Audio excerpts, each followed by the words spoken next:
So I want to take you through data online, and this is the National Highway Traffic Safety Administration, and they've just released the data for 2015 for vehicle crashes.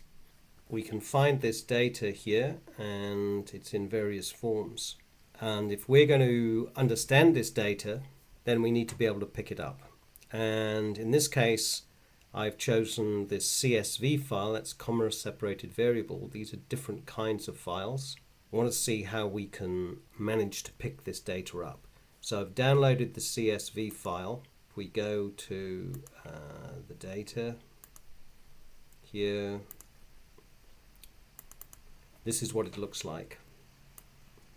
So it's a lot of CSV files. And often this is what you'll find when you first pick up data. It's quite daunting. I don't know what all these mean.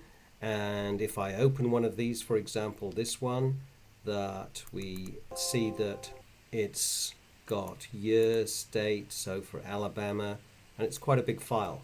So here we are, California, Texas, down the bottom here somewhere. Okay, it's got, well, we need to look at the various columns. So we're going to be involved in picking this data up and then selecting which columns we want to plot. So the first problem is, how do we read a CSV file?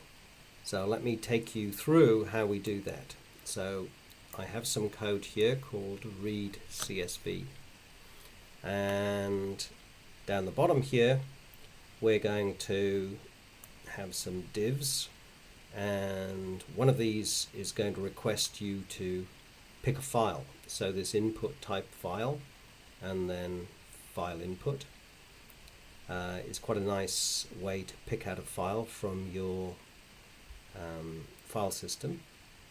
And then I've got a little file display area where we're going to read, or at least display, the contents of the file, assuming we can pick it up.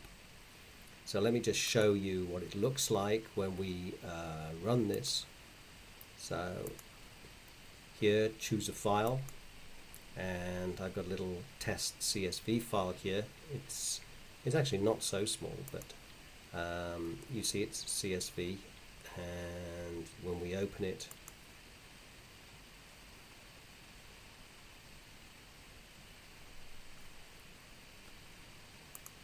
let me reopen it without that stoppage. You can see it takes it's quite a large file here. So this is displaying in the web page, and also if I look here at my development environment, I've written it out as some arrays. Okay, so here the first element of the array, let me just blow this up a little.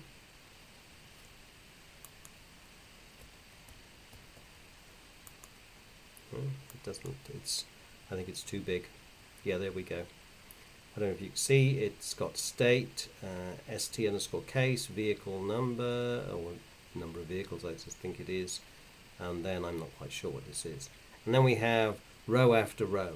So 1, 1, 0, 0, 1, 1, 99, etc. So once we've got it in this form, we can probably walk through it fairly easily. So let's take a look at the code that we have to do this. Let me go to the top of this code now. So here we have a Windows on load. So once I've loaded this, I've got a file input that I'm going to get whatever's it you select. Right? So we selected that CSV file. So here I'm going to get the name of that file. This is the display area where we're going to write things out. And I've given myself a string and an array. And now there's a file input, add event listener. So this is going to wait for a change event and then call this function. Okay, so this is once you've selected the file and clicked on it, and then everything is ready for us to read the file name. So we read the file name, There might be a number of files, but in this case there's just one. Now, we're going to test if it's of the right form. If it's a CSV file, it's going to have a MIME type of application. If it's a .text file, and we can read .text files as well, then it's a test. It's a type text, actually. That should be text, not test. Text.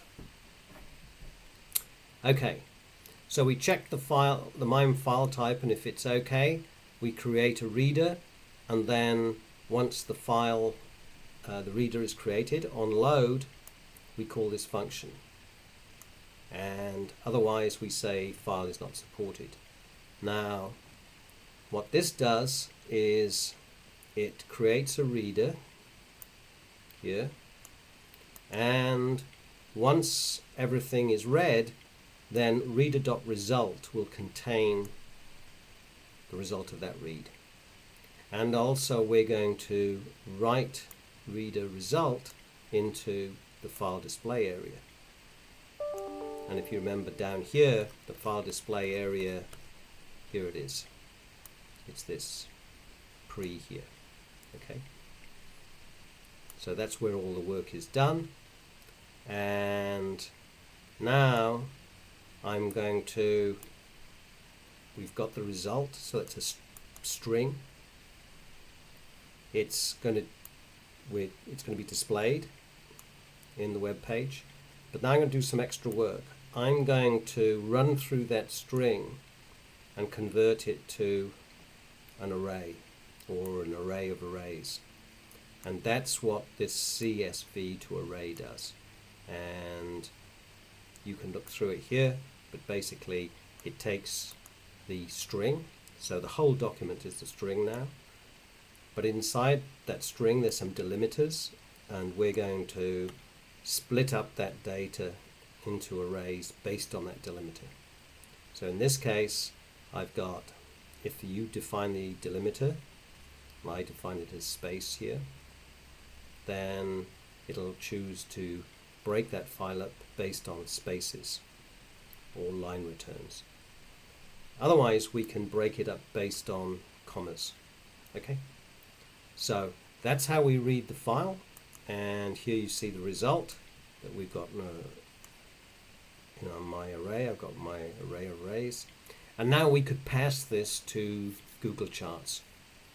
Okay, so that's how we pick up files, and we'll see how we can use them and read them into Google Charts later.